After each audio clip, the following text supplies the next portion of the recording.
بسم الله الرحمن الرحيم الحمد لله والصلاة والسلام على رسول الله أما بعد اللهم اغفر لنا ولوالدينا ولمشايخنا ولجميع المسلمين والمسلمات আল্লাহ তাআলার নিকট আমরা দোয়া করি আল্লাহ তাআলা যেন আমাদেরকে এই ইলমি মাজলিসগুলো আমাদের দুনিয়ার জীবনে শান্তি এবং পরকালীন জীবনে মুক্তির কারণ বানিয়ে দেন এবং এই মাজলিসগুলো থেকে যেন আমরা কখনোই মাহরুম না হই। আল্লাহ তাআলা যেন আমাদেরকে এই মাজলিসগুলোর যাবতীয় কল্যাণগুলো দান করেন, আমিন।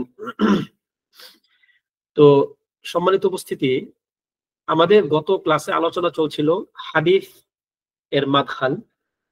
আপনি যখন হাদিস শাস্ত্র চর্চা করবেন, অর্থাৎ আমাদের আলোচনাগুলো চলতেছিল মূলত বিভিন্ন শাস্ত্রের প্রবেশ পথগুলো, আমরা কিভাবে একটা শাস্ত্রকে শাস্ত্র হিসেবে গ্রহণ করব। আপনি যখন তাফসির পড়বেন তখন আপনার কি কি জিনিস লাগবে, আপনি যখন হাদিস অধ্যয়ন করবেন তখন আপনার কোন কোন ব্যাপারগুলো মাথায় থাকতে হবে, এরকম বেসিক কিছু ব্যাপার নিয়ে হচ্ছে আমাদের এই মাদখাল ইলা উলুমি শারিয়া এই কিতাবের পড়াশোনা। এখানে আমরা শিখতেছি কিভাবে আমরা ইলমের বিরাট বড় যে মহাসমুদ্র, এই সমুদ্রের যতটা সম্ভব প্রবেশ করার জন্য মিনিমাম যে যোগ্যতাগুলো থাকা দরকার একজন ব্যক্তির, সেগুলো অর্জন করা। তো আমরা আজকে আলোচনা করবো ইনশাআল্লাহ মাদখাল ইলা ইলমিল আকিদাহ। মাদখাল ইলা ইলমিল আকিদাহ অর্থাৎ আকিদা যখন আপনি পড়তে যাবেন, আকিদা বিষয়ক যখন আপনি দার্স নিতে যাবেন, তখন আপনার কি কি বিষয় মাথায় থাকতে হবে, কোন কোন ব্যাপারগুলো আপনাকে জানতে হবে, এই ব্যাপারগুলো নিয়ে হচ্ছে আজকে আমাদের মূল আলোচনা। তো আমাদের আজকে আলোচনা কি, যে আকিদা ব্যাপারে যখন আপনি পড়াশোনা করতে যাবেন তখন কোন কোন ব্যাপারগুলো আপনার মাথায় থাকতে হবে। তো এখানে লেখক বলছেন আহাম্মিয়াতু ইলমিল আকিদা, আকিদার জ্ঞানের প্রয়োজনীয়তাটা কি, আসলে আপনি কেন আকিদা শিখবেন, কেন আপনাকে আকিদার ইলম থাকা দরকার আপনার, এই ব্যাপারটা আগে আপনার মধ্যে ক্লিয়ার একটা নলেজ থাকতে হবে। তো এখানে লেখক বলছেন ইন্না বাওয়াবাতাদ দুখুল ইলাল ইসলামি শাহাদাতু আল্লা ইলাহা ইল্লাল্লাহ ওয়া শাহাদাতু আন্না মুহাম্মাদার রাসূলুল্লাহ ওয়া মা ইয়াত্তাবিউহুমা মিনাল উমুরিল ঈমানি বিল গায়ব। অর্থাৎ ইসলামের মধ্যে প্রবেশ করার মূল যে গেট, যে মূল যে দরজা, সেটি কি, আল্লাহ তাআলার প্রতি একত্বের স্বীকৃতি দেওয়া, লা ইলাহা ইল্লাল্লাহ এই সাক্ষ্য দেওয়া, এবং রাসূলুল্লাহ সাল্লাল্লাহু আলাইহি ওয়াসাল্লাম যে আল্লাহ তাআলার পক্ষ থেকে, মুহাম্মদ সাল্লাল্লাহু আলাইহি ওয়াসাল্লাম যে আল্লাহ তাআলার পক্ষ থেকে প্রেরিত নবী বা রাসূল, এই ব্যাপারে স্বীকৃতি দেওয়া। এবং এই দুইটাকে কেন্দ্র করে অন্যান্য অদৃশ্যের যে জ্ঞানগুলো আছে, এই অদৃশ্যের জ্ঞানগুলোর ব্যাপারে পরিপূর্ণ বিশ্বাস রাখা। এটা তো আমাদের মূল ইসলাম নাকি, আমাদের এই আমাদের ইসলামের মূল কনসেপ্টটা কি, এগুলো তো নাকি আল্লাহ, তার রাসূল এবং এর সঙ্গে কয়েকটা অদৃশ্যের জ্ঞান। তার মধ্যে আছে আপনার ফেরেশতাদের প্রতি বিশ্বাস, আখিরাতের প্রতি বিশ্বাস, আপনার ভাগ্যের প্রতি বিশ্বাস। তো এই ব্যাপারগুলো হচ্ছে এই লা ইলাহা ইল্লাল্লাহ ওয়া মুহাম্মাদুর রাসূলুল্লাহ এর সঙ্গে সংশ্লিষ্ট বিষয়। ফামান আখাল্লা বিশাইইন মিন উসুলিল ঈমানি হাযিহি লাম ইউকবাল মিনহু সারফুন ওয়ালা আদ। যদি এই মৌলিক ইলমগুলো থেকে কোনো ব্যক্তি কোনো একটা কিছুকে বাদ দিয়ে দেয়, আপনি যে মৌলিক ব্যাপারগুলো আছে ঈমানের, এর মধ্যে কোনো একটা ব্যাপারকে আপনি বাদ দিয়ে দিলেন কোনো কারণে, তাহলে কি হবে, লাম ইউকবাল মিনহু সারফুন ওয়ালা আদ। তার কাছ থেকে ইসলামের ছোট বড় কোনো কিছু গ্রহণযোগ্য মনে করা হবে না, তার থেকে কোনো কিছুই গ্রহণ করা হবে না। ওয়ালা ইয়াতিমুল ঈমানু ইল্লা ইযা কানা আন ইলমিন বিহা ওয়া মা'রিফাতিন বিলাওয়াজিবিহা। এই ব্যাপারগুলো সম্বন্ধে সুস্পষ্ট ধারণা না থাকলে এবং এই ব্যাপারগুলো সুস্পষ্টভাবে জেনে শুনে বিশ্বাস না করলে কি হবে না, এই ব্যক্তির ঈমান গ্রহণযোগ্য হবে না। ওয়াহাদা মা ইউসাম্মিহিল উলামা ইলমুল আকিদা। আর এটি হচ্ছে উলামায়ে কেরাম যাকে বলছেন আকিদাহের ইলম, আকিদার ইলম বা জ্ঞান। ওয়া ফি নুসুসিল কিতাবি ওয়াস সুন্নাতি ইউসাম্মাল ঈমান ওয়াত তাওহীদ। কিন্তু কোরআন এবং সুন্নাহর যে নুসুস, অর্থাৎ যে সুস্পষ্ট আয়াত হাদিস, এগুলাতে কিন্তু আপনি আকিদা শব্দটা পাবেন না, সেখানে আপনি কি পাবেন, ঈমান এবং তাওহীদ, এই পরিভাষাগুলো আপনি সেখানে পাবেন। আবার অনেকে কিন্তু এখানে একটা বলতে পারেন যে একটা মিস্টেক করেন, মনে করেন যে আকিদা আপনারা কোত্থেকে আনলেন এই শব্দটা, আকিদা তো ইসলামে নাই, কোরআন সুন্নাহর মধ্যে নাই। তো আকীদা হচ্ছে একটা পরিভাষা যেটা সালফে সালেহীনের পক্ষ থেকে আমরা এই পরিভাষাটা পেয়ে আসছি। তবে এটা নতুন কোনো পরিভাষা না, বরং আগের পরিভাষাই, কিন্তু কোরআন সুন্নাহর মধ্যে সুস্পষ্টভাবে নাস হিসাবে এই পরিভাষা আসে নাই। বরং কোরআন সুন্নাহর নাস হচ্ছে কি আল ঈমান, আত তাওহীদ, আস সুন্নাহ, শরিয়া ইত্যাদি। যেমন মানে অনেক জায়গাতে পাবেন এই তাওহীদের যে বর্ণনা, ওয়াহাদা ইউহিদ তাওহীদ, তারপরে ঈমান তো অনেক জায়গাতে আসছে, শরিয়াতেও আসছে, তারপরে সুন্নাহ এই শব্দগুলোতেও আসছে ইত্যাদি। এরপরে ইমাম ইবনে আবিল ইজ রাহিমাহুল্লাহ, যিনি আকীদা তাহাউইয়ার শারিহ, সবচেয়ে বিখ্যাত শারিহ আকীদা তাহাউইয়ার ইবনে আবিল ইজ আল হানাফি আদ-দিমাশকি রাহিমাহুল্লাহ তাআলা, ইনি বলতেছেন ই'লাম আন্না আত-তাওহীদ হুয়া আউয়ালু দাওয়াতির রাসূল ওয়া আউয়ালু মানাজিলিত তরিক, যে তুমি জেনে রাখো তাওহীদ হচ্ছে একত্ববাদের স্বীকৃতি, এটি হচ্ছে নবী রাসূলগণের দাওয়াতের মূল ব্যাপার, বা নবী রাসূলগণের দাওয়াতের প্রথম কথা হচ্ছে এটা। দলিল কি? এই কথার দলিল কি যে নবী রাসূলগণের দাওয়াতের প্রথম কথা হচ্ছে তাওহীদ? দলিল কি বলতে পারবেন কেউ? মাইক অফ আছে কিনা জানি না, একটু হাত তুলেন যদি কেউ বলতে পারেন, বলা দরকার নেই, একটু হাত তুলেন। দলিল কেউ জানেন কিনা যে নবী রাসূলগণের প্রথম দাওয়াতের ব্যাপার যে তাওহীদ ছিল? দলিল কারো জানা নাই? জি, আচ্ছা, একজন বলল জানা আছে। মাশাআল্লাহ, হ্যাঁ, মাশাআল্লাহ। এর দলিল অনেকগুলো আছে, কোরআনে অনেক আছে, অনেক। যেমন ওয়ালাকাদ বাআসনা ফি কুল্লি উম্মাতির রাসূলা আন ইবুদুল্লাহ ওয়াজতানিবুত তাগুত, আমি প্রত্যেক জাতির নিকট রাসূল পাঠিয়েছি কিসের দাওয়াত নিয়ে? তোমরা একমাত্র আল্লাহর ইবাদত করো এবং তাগুতকে বর্জন করো। এটা হচ্ছে তাওহীদ।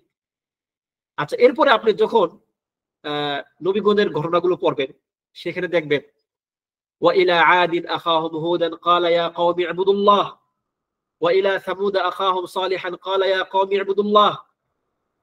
নূহ, আদ, সামুদ, এই সকল জাতিগুলোর মূল কথা ছিল কি? যে তোমরা আল্লাহর ইবাদত করো এবং তিনি ছাড়া অন্য কাউকে ইলাহ হিসেবে গ্রহণ করিও না। নবী সাল্লাল্লাহু আলাইহি সাল্লাম যখন মুআয বিন জাবাল রাদিয়াল্লাহু আনহুকে ইয়ামানে পাঠান, তখন তার দাওয়াতের মূল ব্যাপার ছিল এটাই। তিনি বলেছেন যে তুমি আহলে কিতাব, কিতাবওয়ালা এক জাতির নিকট যাচ্ছ, সুতরাং তুমি আউয়ালু মা তাদউহুম ইলাইহি ওয়া শাহাদাতু আল্লা ইলাহা ইল্লাল্লাহ, যে তুমি তাদেরকে প্রথম যে বিষয়ে দাওয়াত দিবে তা হচ্ছে কি আল্লাহ তাআলা এক, এই সাক্ষ্য তারা দিবে। এটা হচ্ছে তোমার দাওয়াতের প্রথম জিনিস। তো সুতরাং এটি নবী রাসূলগণের দাওয়াতের মূল ব্যাপার এটাই ছিল, তাওহীদ।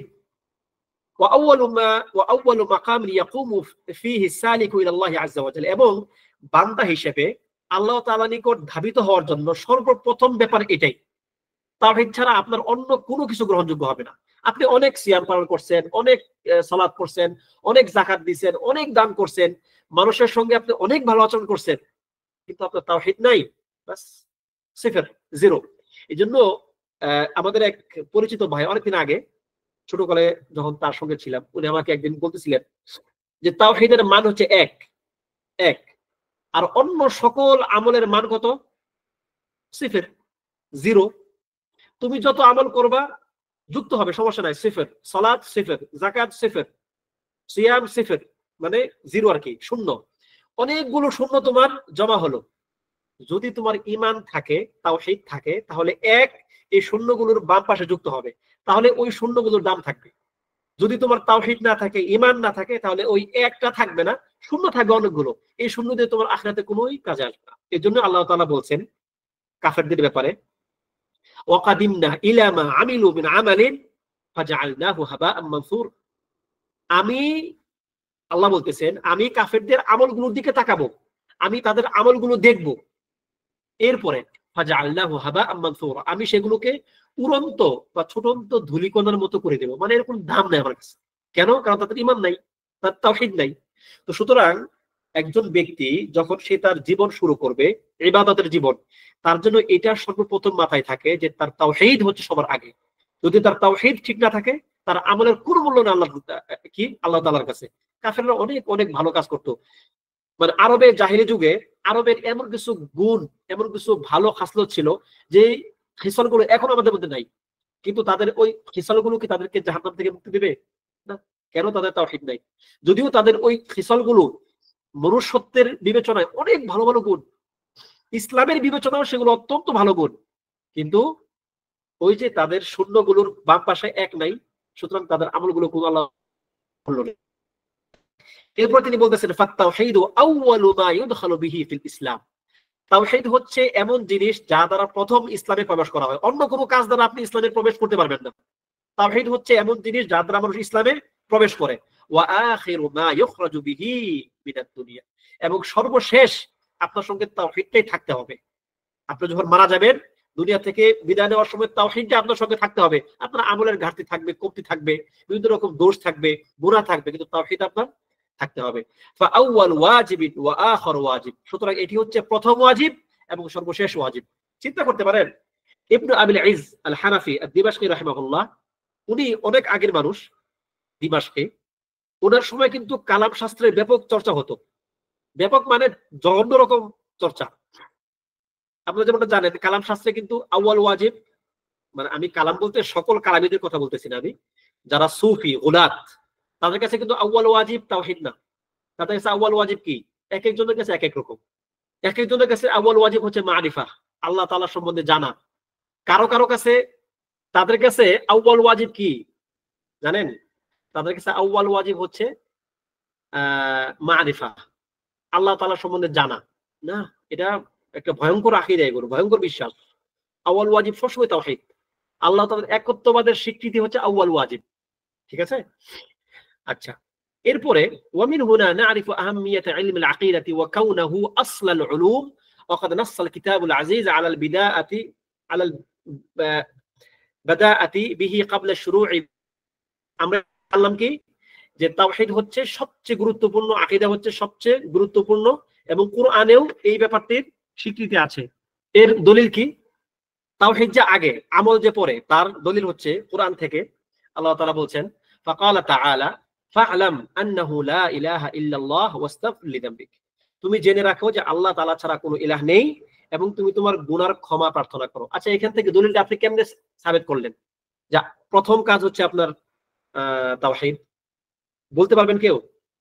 এখান থেকে কিভাবে দলিল সাবিত হলো যে প্রথম কাজ হচ্ছে তাওহীদ এবং পরের কাজ হচ্ছে আমল? যদি কেউ জানে শুধু হাত তুলেন, কেউ জানলে হাত তুলেন। এখানে তো আল্লাহ তাআলার ব্যাপারে জানতে বলা হয়েছে সূরা মুহাম্মদ 19 নম্বর আয়াতে। এরপর আল্লাহর কাছে ক্ষমা চাওয়া। আচ্ছা, না, আল্লাহ তাআলার কাছে ক্ষমা চাওয়া, এটা তো কোনো সন্দেহ নাই, এটা তো স্পষ্ট। কিন্তু কথা হচ্ছে যে এখান থেকে দলিল সাব্যস্ত কেমনে হলো? কিভাবে দলিল সাব্যস্ত করতে পারবেন আপনি যে প্রথম কাজ হচ্ছে এই আয়াত থেকে, প্রথম কাজ হচ্ছে তাওহীদ, এরপর হচ্ছে আমল? এটা সাব্যস্ত হবে কিভাবে? কোন আয়াত থেকে? এই যে ফা'লাম আন্নাহু লা ইলাহা ইল্লাল্লাহ, স্ক্রিন দেখতেছেন আপনারা? স্ক্রিন, এটা সূরা মুহাম্মদ 19 নম্বর আয়াত। হ্যাঁ, সূরা মুহাম্মদ 19 নম্বর আয়াত। মানে স্ক্রিন কি আপনারা দেখতেছেন না নাকি? বুঝতেছি না আমি। এখন দেখা যাচ্ছে। আচ্ছা, তাহলে এখান থেকে আপনি দলিল কেমনে সাব্যস্ত করবেন?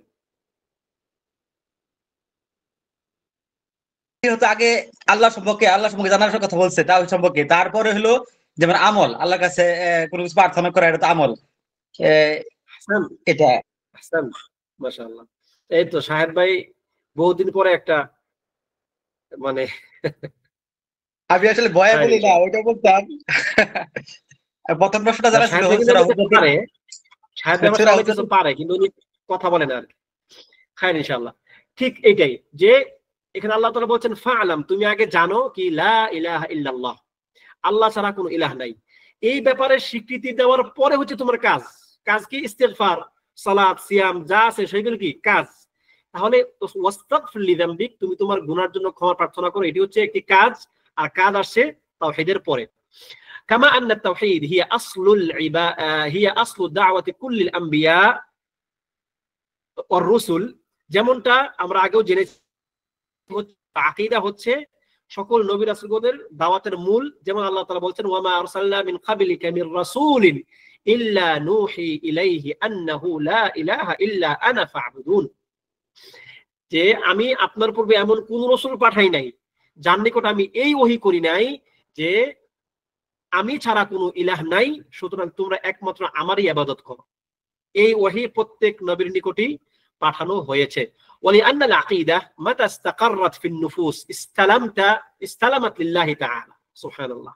কেননা আকীদা যখন আপনার অন্তরে স্থির হয়ে বসে যাবে, তখন আপনি আপনার নফস, আপনার অন্তরে যখন আকীদা স্থিরভাবে বসবে, আপনার নফস তখন আল্লাহ তাআলার জন্য সারেন্ডার করতে বাধ্য হবে। এর আগে নফস কখনো সারেন্ডার করে না। নফসের ব্যাপারটাই হচ্ছে এমন যে সে স্বাধীন থাকতে চায়, কিন্তু আকীদার মাধ্যমে আপনার নফসকে আপনি আল্লাহ তাআলার জন্য সারেন্ডার করা রাখবেন। ওয়া তাকাব্বালাত আহকামুশ শারআ, আকীদা ঠিক থাকলে আপনি শরীয়তের হুকুমগুলো মানতে পারবেন সহজে, আপনার অন্তর সেটাকে আপনি ধারণ করতে পারবেন, মেনে নিতে পারবেন। লিযা কানাত হিয়া আউওয়াল মা বাল্লাগাহু নবী সাল্লাল্লাহু আলাইহি ওয়াসাল্লাম ওয়া যাল্লা ইয়াদউ ইলাইহি 13 আমা। এইজন্য নবী সাল্লাল্লাহু আলাইহি ওয়াসাল্লাম এই ব্যাপারটাতে প্রথমে সবচেয়ে আগে, সবার আগে তিনি এই দাওয়াত দিয়েছেন, এবং শুধুমাত্র এই দাওয়াত দিতে গিয়ে তিনি 13 বৎসর কাটিয়েছেন। 13 বৎসর। মক্কি জিন্দেগিতে নবী সাল্লাল্লাহু আলাইহি ওয়াসাল্লাম কয় বছর দাওয়াত দিয়েছেন? কে কে জানেন না বলেন? কে কে জানেন না? তার মানে সবাই জানেন, ঠিক? মাশাআল্লাহ। এই 13 বছর তিনি কিসের দাওয়াত দিয়েছেন? কে কে জানেন? তাওহীদের দাওয়াত দিছে আগে, তাওহীদের দাওয়াত দিছে আগে। সবাই জানেন। আচ্ছা, তাওহীদের ব্যাপারের কি ব্যাখ্যা বিশ্লেষণ অনেক বেশি, হুকুম আহকামের ব্যাপারে ব্যাখ্যা বিশ্লেষণ অনেক বেশি। মানুষের জীবনে তাওহীদটা না না, তাও মানে আকীদার ব্যাপারটা কিন্তু ছোট, সামান্য ছোট, আপনি এক কথায় বলে ফেলতে পারবেন, কিন্তু আমল আপনি এক কথা বলতে পারবেন না। ফিকহ চিন্তা করতে পারেন, কত বড় বড় ফিকহের কিতাব, অনেক বড়, তাওহীদ এক কথায় লা ইলাহা ইল্লাল্লাহ শেষ, আর আমল অনেকগুলো। তাহলে এই ছোট ব্যাপারটাতে এত বেশি সময় দেওয়ার কারণ কি? আর আমলের ব্যাপারগুলো সময় কম দেওয়ার কারণ কি? কারণ হচ্ছে এই ছোট ব্যাপারটার উপরে ডিপেন্ড করতেছে আপনার অস্তিত্ব।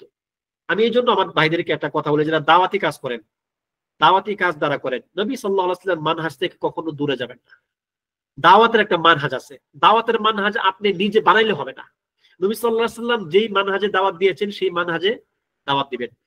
যেমন এই কথাটাকে আপনাদেরকে আগে আমি বলেছিলাম কিনা জানি না, তবে একটু অ্যাড করলে সমস্যা নাই, নতুন যদি কেউ থাকেন শুনবেন, অথবা যারা আগে শুনছেন তারা আবার শুনে, সমস্যা নাই।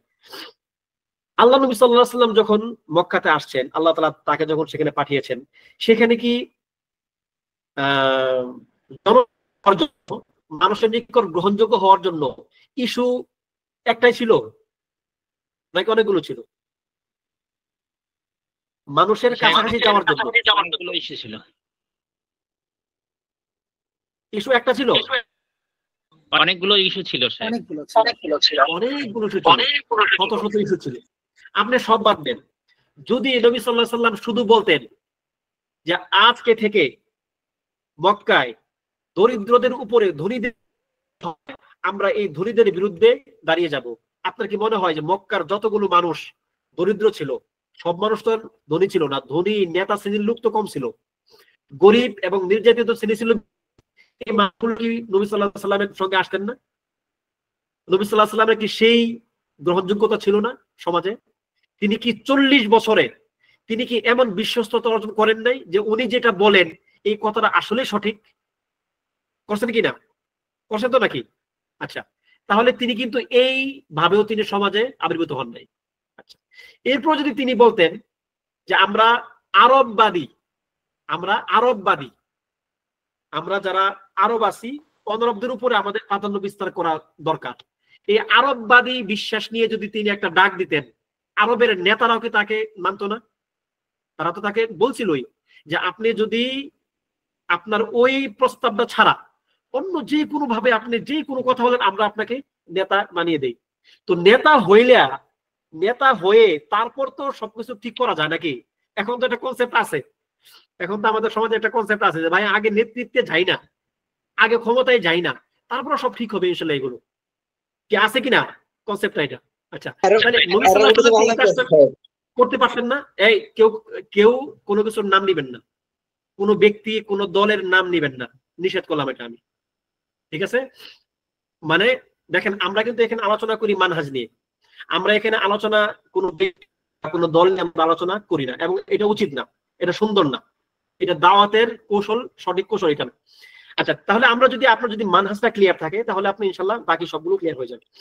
তাহলে এখন নবী সাল্লাল্লাহু আলাইহি ওয়াসাল্লাম তো এই কাজটা তো তিনি করতে পারতেন, বরং অনেক বেশি জনপ্রিয় ছিলেন, যে জনপ্রিয়তার ভিত্তিতে তিনি পারতেন যে আগে ক্ষমতায় যাই, আগে আমি আরবের শাসক হই, তারপরে তাওহীদ প্রতিষ্ঠা করা কোন ব্যাপার না। পারতেন কিনা? পারতেন। কিন্তু তিনি কি সেটা করছেন? করেন নাই। এবং আল্লাহ তাআলাও তাকে এটা করতে বলেন না। এর আপনি যদি একটা বাস্তবিক বা আমাদের আকল ভিত্তিক একটা কারণ যদি আপনি বিশ্লেষণ করেন, তাদাব্বুর করা হারাম না, কিন্তু তাদাব্বুরের মাধ্যমে কোনো একটা রেজাল্ট বের করে সেটাকে দলিল হিসেবে সাব্যস্ত করা নিষেধ, যদি তার কোনো আসলে কোনো দলিল না থাকে। তো আমরা মিনবাবিত তাদাব্বুর, গবেষণার অংশ হিসেবে আমরা কি এই কথাটা বলতে পারি কিনা যে আল্লাহ নবী সাল্লাল্লাহু আলাইহি ওয়াসাল্লাম এমন একটা ইস্যু বেছে নিয়েছেন, বা আল্লাহ তাআলা তাকে এমন একটা ইস্যু দিয়ে পাঠিয়েছেন যেই ইস্যুর আবেদন কখনো হারাবে না, কিয়ামতের আগ পর্যন্ত তাওহীদের আবেদন কি কখনো হারাবে? হারাবে না। কিন্তু অন্যান্য যত ইস্যু আছে প্রত্যেকটা ইস্যুর আবেদন একসময় হারিয়ে যাবে।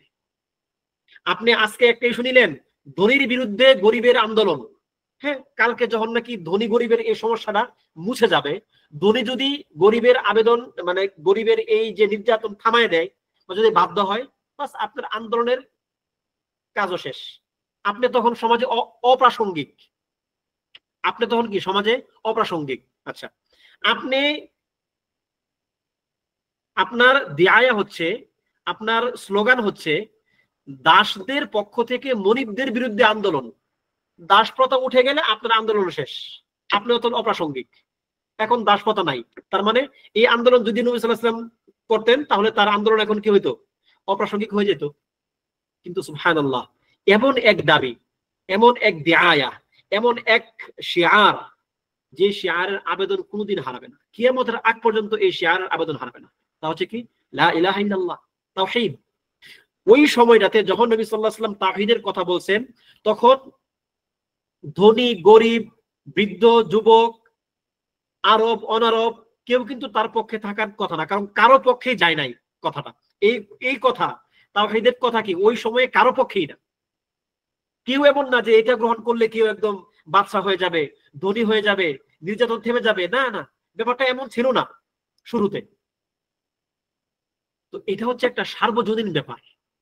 আপনাকে দাওয়াতের ফিল্ডে এমন আবেদন আপনি কখনোই হারাবেন না। এই ছোট নিয়ে আপনার একটা দল করে ফেলা, একটা দাওয়াতের একটা একটা এটাকে কি বলে একটা দিয়ায়া বানিয়ে ফেলা, এটা বুদ্ধিমানের কাজ না। একজন দায়ী হিসেবে এটা বুদ্ধিমানের কাজ না। আপনি সব বিষয়ে কথা বলবেন, সমস্যা নাই, যে কোনো ইস্যু আসবে আপনি কথা বলবেন, কিন্তু আপনাকে দেখলে, আপনার কথা শুনলে যেন মনে না হয় যে আপনার মার্কা হচ্ছে ওটা, আপনি ওটা চান।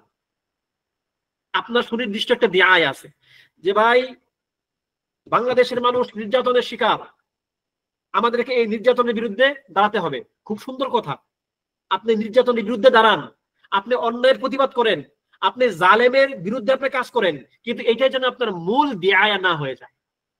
আপনার কথা শুনলে যেন এটা মনে না হয় যে এই ভাই মাজলুমের পক্ষের মানুষ। না, আমরা মুসলমানরা সবাই মাজলুমের পক্ষের মানুষ, কিন্তু আপনাকে দেখলে যেন মনে হয় যে আপনি তাওহীদের পক্ষের মানুষ, আপনি তাওহীদের মানুষ।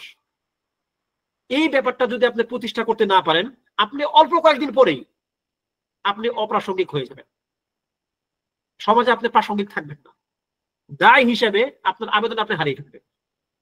এই জন্য এই ব্যাপারগুলো আমি হয়তো দু একবার বলছি আগে, আমি আবারও বলতেছি, দায়ীদের জন্য এই ব্যাপারটা খুব গুরুত্বপূর্ণ, এই ব্যাপারটা খুবই গুরুত্বপূর্ণ।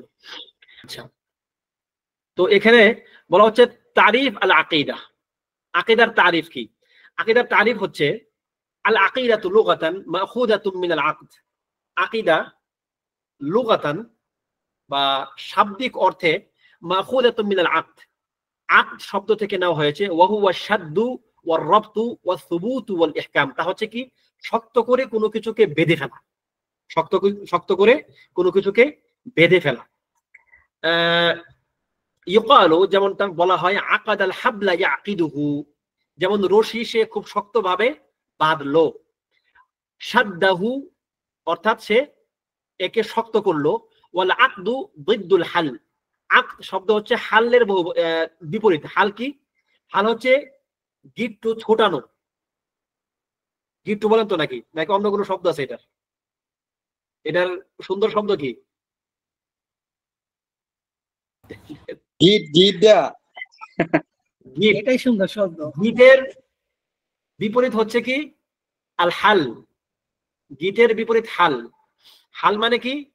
গিট ছুটানো। তাহলে আকীদা হচ্ছে কোনো কিছুকে শক্তভাবে বেঁধে ফেলা। আপনি যখন কোনো একটা কিছুকে আপনার অন্তরে শক্তভাবে বেঁধে নেবেন, এটা হচ্ছে আকীদা। আর আকদের বিপরীত কি? কোনো কিছুকে হলুল, মানে সমাধান করে দেওয়া। আমরা যেমন বলি যে ভাই এই সমস্যা একটা হল করেন। বাংলাদেশের আরবি সব মানে উচ্চারণে বলে হল করেন। হল, হল মানে কি? হাল, মূলত শব্দটা কি? হাল মানে সমাধান করা, গিট ছুটানো। ঠিক আছে? তাহলে আল আকিদাতু ফিল ইসতিলাহিল আম, মানে সাধারণ পরিভাষায় আকীদা কি? আকীদা হচ্ছে তুতলাকু আলাল ঈমানিল জাযিমিল লাযী লা ইয়াতাতাররাকু ইলাইহি শাক, এমন বিশ্বাসকে বোঝাবে আকীদা, মানে এমন বিশ্বাস যে বিশ্বাসের মধ্যে কোনো শাক থাকবে না, কোনো সংশয় সন্দেহ থাকবে না। ওয়া হুয়া মা ইউমিনু বিহিল ইনসান ওয়া ইয়াকিদু আলাইহি কলবা, আর তা হচ্ছে প্রত্যেক ওই জিনিস যা মানুষ বিশ্বাস করে এবং তার অন্তর তার সঙ্গে জুড়ে নেয়, তার অন্তরকে তার সঙ্গে জুড়ে নেয়। আইয়ান কানা হাযাল ইতিকাদ, এই বিশ্বাস সেটা যে কোনো বিশ্বাসে হোক না কেন, সেটা হতে পারে ইয়াহুদির বিশ্বাস, নাসারার বিশ্বাস, হিন্দুর বিশ্বাস, বেদাতের বিশ্বাস, কোনো সমস্যা নাই। আকীদা প্রত্যেকেরই আকীদা। এজন্যই বলা হয়ে থাকে আকীদাতুল ইয়াহুদ, ইয়াহুদদের আকীদা, আকীদাতুন নাসারা, নাসারাদের আকীদা, আকীদাতুর রাফিদা, রাফিদাদের আকীদা, ইত্যাদি ইত্যাদি। মানে আকীদা সকল ক্ষেত্রেই আমভাবে ব্যবহার যোগ্য। কিন্তু ওয়াল আকীদাতুল ইসলামিয়্যাতু ফিল ইসতিলাহ, কিন্তু পারিভাষিকভাবে যার অর্থ হচ্ছে ইসলামী আকীদা, সেটা কি? সেটা হচ্ছে হুয়াল ঈমানুল জাযিমু বিরুবুবিয়্যাতিল্লাহি ওয়া উলুহিয়্যাতিহি ওয়া আসমাইহি ওয়া সিফাতিহি ওয়া মালায়েকাতিহি ওয়া কুতুবিহি ওয়া রুসুলিহি ওয়াল ইয়াউমিল আখিরি ওয়াল কদরি খাইরিহি ওয়া শাররিহি ওয়া সাইরু মা সাবাতা মিন উমুরিল গায়ব ওয়া উসুলিদ দ্বীন ওয়া মা আজমা'a আলাইহি সালাফুস সালেহ। তাহলে ইসলামী পরিভাষায় আকীদা মানে কি? ইসলামী পরিভাষায় আকীদা অর্থ হচ্ছে এমন সকল বিষয় যা আল্লাহ তাআলার রুবুবিয়াত, তার উলুহিয়াত, তার আসমা ও সিফাত সহ ঈমানের অন্যান্য রুকনগুলো সহ অন্যান্য যত অদৃশ্যের জ্ঞান আছে যেগুলো আল্লাহ তাআলা আমাদেরকে বিশ্বাস করতে বলেছেন, এই সকল বিষয়গুলোতে শক্ত বিশ্বাস ধারণ, শক্ত বিশ্বাস লালন করা। দেখেন এখানে কিন্তু আল ঈমানুল জাযিম, শুধুমাত্র ঈমান না, আল ঈমানুল জাযিম মানে হচ্ছে আপনাকে শক্ত বিশ্বাস রাখতে হবে, যার সঙ্গে কোনো শাক বা সন্দেহ সংশয় থাকবে না। এটা হচ্ছে ইসলামী পরিভাষায় আকীদার নাম। এরপর হচ্ছে আল আকীদাতুল ইসলামিয়্যাতু ইযা উতলিকাত, যখন এই আকীদাতুল ইসলামিয়্যাহ এই শব্দটা যখন আমভাবে সাধারণ পরিভাষায় ব্যবহার হবে, তখন কি? তখন হচ্ছে ফাহিয়া আকীদাতু আহলি সুন্নাতি ওয়াল জামাআহ লিআন্নাহা হিয়াল ইসলামুল লাযী তাবাহু আল্লাহু দীনান লিইবাদিহি। একটা তো হচ্ছে ধরেন আপনি ইসলামী আকীদার কথা বললেন, তো এখন ইসলামী আকীদা তো ইসলামকে যারা দাবি করে যে আমি মুসলমান, এরকম প্রত্যেকের জন্যই তখন আপনি সেটাকে মনে করতে পারবেন যে সে আকীদা ইসলামিয়া বিশ্বাস করে। কিন্তু যখন নাকি আকীদা ইসলামিয়া এই শব্দটা আলাদাভাবে আসবে, তখন আপনি কি বুঝবেন? তখন আপনাকে বুঝতে হবে আহলুস সুন্নাহ ওয়াল জামাআহ যেই আকীদার উপরে আছে, সেই আকীদা হচ্ছে কি? এই আকীদাতুল ইসলামিয়া। যে কেউ দাবি করলো যে আমি মুসলমান, আমার আকীদা হচ্ছে এটা, ধরে নিবেন না যে তার আকীদা আকীদা ইসলামী। আপনাকে মনে রাখতে হবে আহলুস সুন্নাহ ওয়াল জামাআহ যে আকীদা পোষণ করেন সেটি হচ্ছে আল আকীদাতুল ইসলামিয়া। কেননা এটি হচ্ছে আল্লাহ তাআলার দ্বীন, যা আল্লাহ তাআলা পছন্দ করেছেন। ওয়াহিয়া আকীদাতুল কুরুনি সালাসা ওয়া তাবিঈহিম বিইহসান, আর তা হচ্ছে কি? তিন প্রজন্ম, শ্রেষ্ঠ তিন প্রজন্ম। শ্রেষ্ঠ তিন প্রজন্ম কি কি? কে কে বলতে পারবেন? ষষ্ঠ তিন প্রজন্ম কি কি? রাসূল সাল্লাল্লাহু আলাইহি ওয়াসাল্লাম, সাহাবী এবং তাবিঈন। সাহাবীদের তাবিঈনদের। আহসান। রাসূল সাল্লাল্লাহু আলাইহি ওয়াসাল্লাম তো আসেনই, শ্রেষ্ঠ প্রজন্ম হচ্ছে তার প্রজন্ম অর্থাৎ সাহাবীগণ, তাবেঈগণ, এবং তাবে তাবেঈগণ। আহসানতুম, অনেকে উত্তর দিচ্ছেন মাশাআল্লাহ। তো এই 3 প্রজন্ম যেই আকীদার উপর ছিল, যেই বিশ্বাসের উপর ছিল, আমরা সেই বিশ্বাসের উপর থাকবো এবং ওই বিশ্বাসের উপর থাকাটাকে আমরা ইসলামী আকীদা বলবো। যে কেউ পরবর্তীতে এসে একটা আকীদা দাঁড় করায় দিয়ে বলবো যে আমি তোমার অংশ, না, আমরা হচ্ছে তারা কুরুনুল মুফাদ্দালা বা যেটাকে বলা হয় আফদল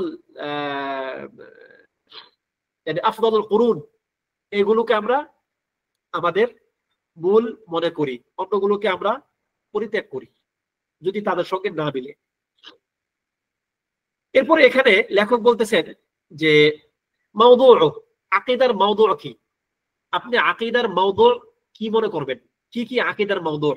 আকীদার মাওদুউ হচ্ছে আল ঈমানু বিল্লাহ, প্রথমত উসুল আল আকীদাতুল ইসলামিয়া, ইসলামী আকীদার উসুল, ইসলামী আকীদার মূল আসল, সেটা কি? 1 নাম্বার আল ঈমানু বিল্লাহ, 2 নাম্বার আল ঈমানু বিল, 3 নাম্বার আল ঈমানু বিল কুতুব, 4 নাম্বার আল ঈমানু বির রাসূল, 5 নাম্বার আল ঈমানু বিল ইয়াউমিল আখির, 6 নাম্বার আল ঈমানু বিল কদরি খাইরিহি ওয়া শাররিহি। এটি হচ্ছে মানে ইসলামী আকীদা বা ঈমানের মূল 6টা পয়েন্ট হচ্ছে, এটা আপনারা সবাই জানেন আশা করি।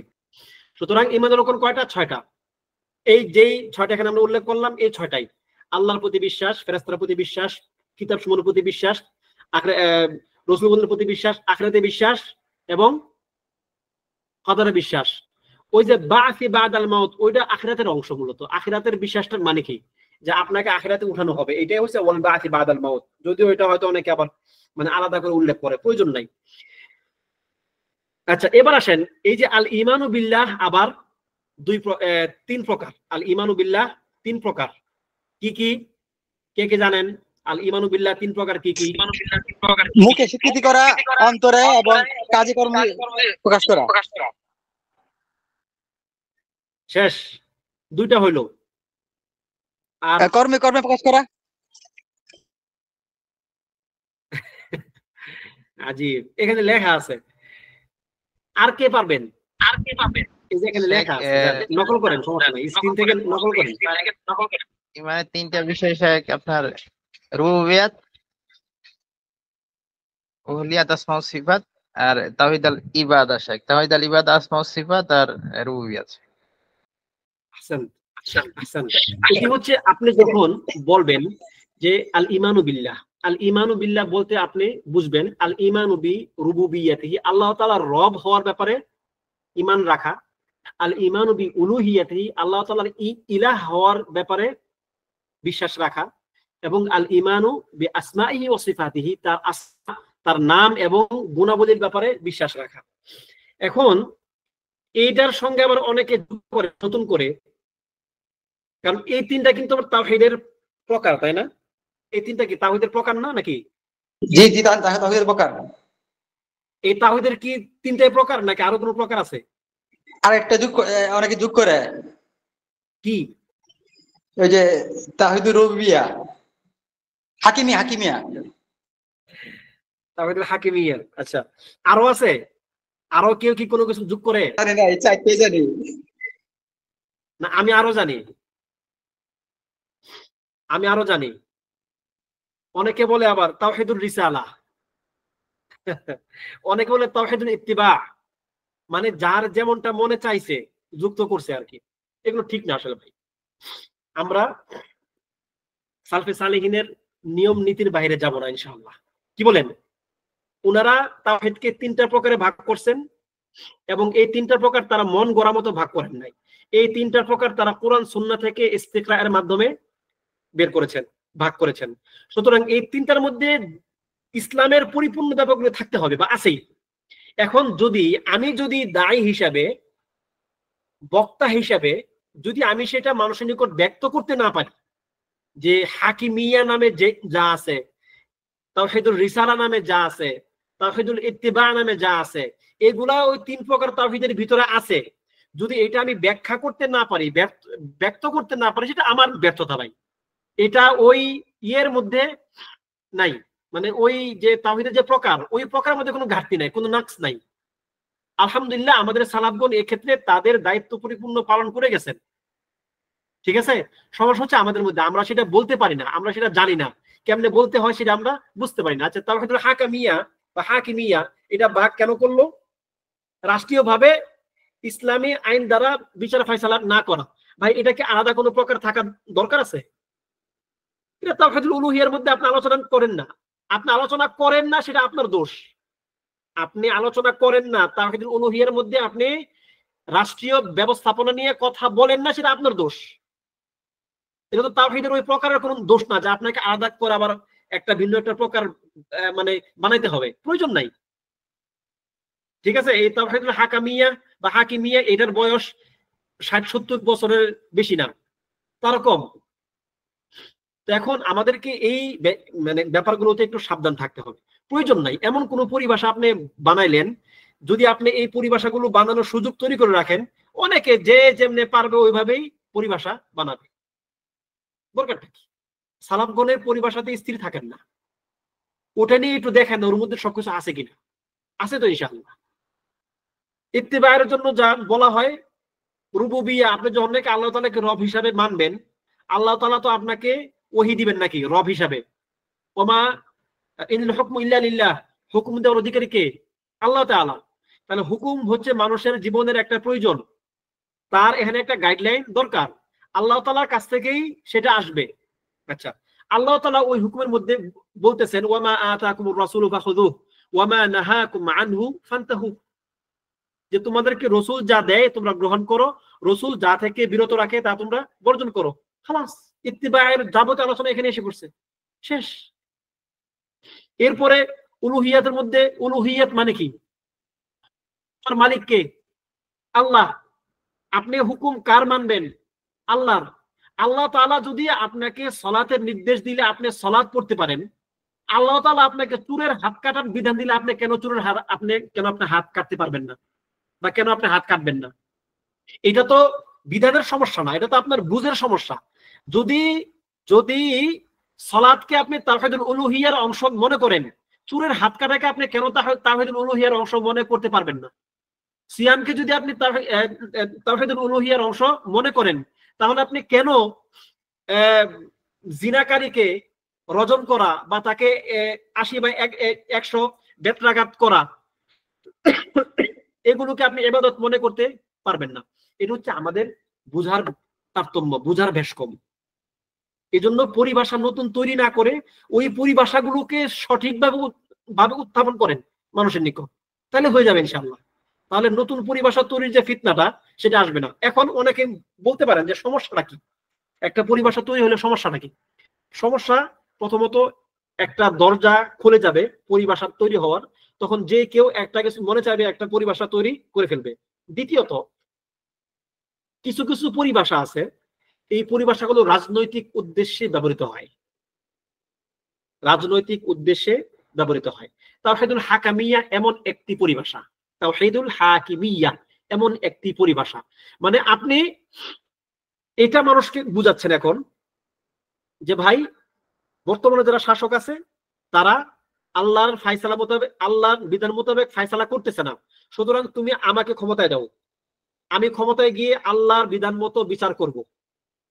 দেখেন, এটা একটা রাজনৈতিক দায়া, এটা একটা রাজনৈতিক একটা এটাকে আলাদা করে কোনো কিছু বলার প্রয়োজন নাই। মানে এইভাবে আরো অনেকগুলো সমস্যা তৈরি হবে। আমি এটার নিয়ে আর মানে এত লম্বা আলোচনা করতে চাচ্ছি না, দরকার নাই এজন্য আর কি।